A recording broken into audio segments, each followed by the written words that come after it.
Second start at Coast Guard on Sunday. I think there's a couple things to note. So first, there was cross current on the race course, kind of going from the committee boat down to the pin.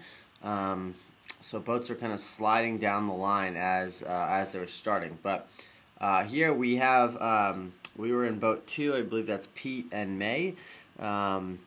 And I think this is a good video that kind of shows what you have to do to defend against the boats that are coming from behind, and how to defend against those guys. So boat 2 has two options. They can either push to be bow ahead of boats 10 and 11 and totally win the pin, or they need to kind of like hook up and try to like stuff boat 14 and let 10 and 11 kind of go down towards the pin. So the other thing to see on the line here is boat 8 is really vulnerable. So if you set up kind of too high in these kind of starts, you have really very few options.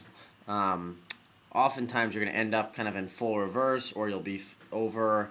But if you end up in full reverse, you usually kind of get shot out the back because you're kind of worried about being over and you lose flow. So Pete should have a good sense of where the line is because he sees the pin.